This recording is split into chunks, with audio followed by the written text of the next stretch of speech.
Please welcome back to the show our good friend who grew up not very far from where I did down in southwest Arkansas. Here is Tracy Lawrence.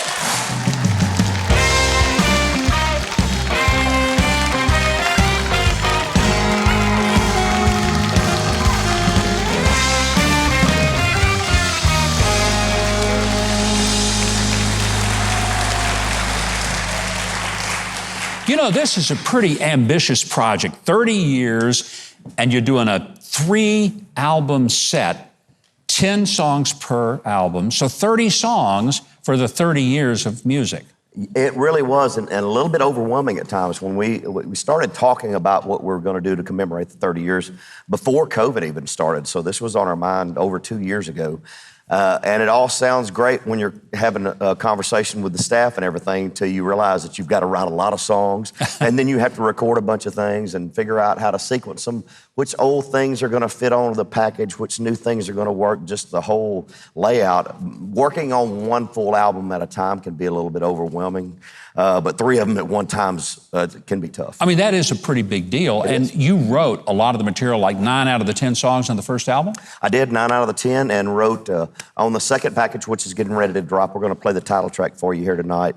It's called Price of Fame. 5 new songs on it and 5 old songs, old hits from years past. So I wrote all 5 of those. And we're going back in the studio next week to finish up the 3rd installment. So we're finishing up next week. Tracy, you still love this stuff, don't you? I do. I'm very passionate about it. I love it a lot. When you were a little kid growing up, not far from where I did you envision that you would have a career that would take you all over the world and you would get to be one of the top country stars of the generation?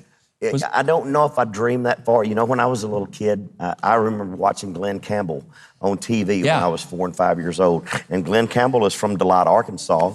And not far from that same little corner of Arkansas in the southwest part. And my first honky-tonk band that I played with, that I joined when I was 16, was based out of Delight, Arkansas. Get out of here. So I spent a lot of time there. But, you know, I grew up watching, I was a big Charlie Pride fan, Glenn Campbell, a lot of the traditional country singers. So I was inspired by that.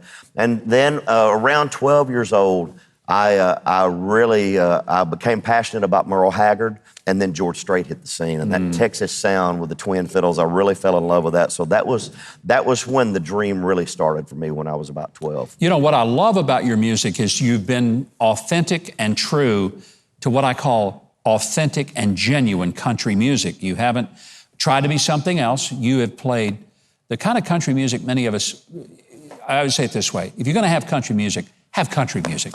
And I love all kinds of music. We were talking about this earlier. I mean, I'm a big fan of rock and roll and pop. And me too. I have pushed the envelope at times, but I think my core and the center of who I am always comes back to traditional country music because that's the foundation that I grew up with. And that's where my songwriting comes from. That's where my vocal technique comes from, was from all those traditional singers that I emulated when I was trying to develop and find my voice. You know, the Haggards and the Waylon Jennings and the George Joneses and all those people. They were a part of the repertoire that really built my voice. John Anderson, I mean, you can hear those folks in me. And country music is storytelling more than it is just a tune with some words that don't mean much. It's a story. Stories are being told. I think country music is supposed to be a reflection of things that are going on in our country. And I'd like to see it get back to that because everybody's not having a beer on their tailgate. You know, there's a lot of other things. There's spirituality and there's heartbreak and there's family and there's all these other dynamics. And I think it needs to be reflected in our music. And I would like to see more of that traditionalism come back and find its way to radio again. After a year off the road, what was that like getting back on the stage and being able to connect to your fans? A little terrifying. Was it really? You know, I was excited about it, but after, I mean, in 30 years of touring professionally, I've never taken that kind of time off. I mean, really, to take a year off the road, and it took me a little bit to get my chops back up. I spent some time riding around in my pickup truck singing old Merle Haggard and George Strait songs for a little while, trying to find my voice again and to get my stamina back up. But it was a little bit overwhelming. I remember we played Billy Bob's the 27th of February and had a packed house, and I didn't feel like I had my swagger back yet. You know, there's a flow that you get on stage when the band's tight and you're getting back in your zone. It took me a little bit to find that.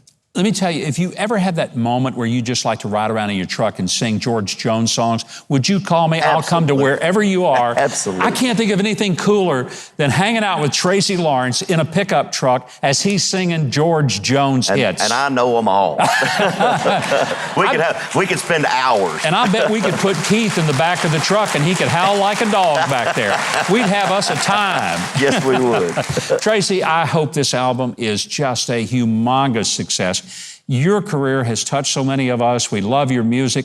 And to put 30 songs out in 3 different albums, it's a must-have for every music lover. And we're going to get to hear one of those tonight.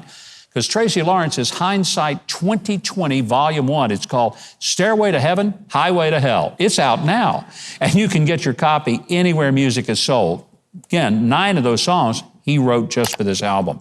You can keep in touch with Tracy and his tour schedule at tracylawrence.com.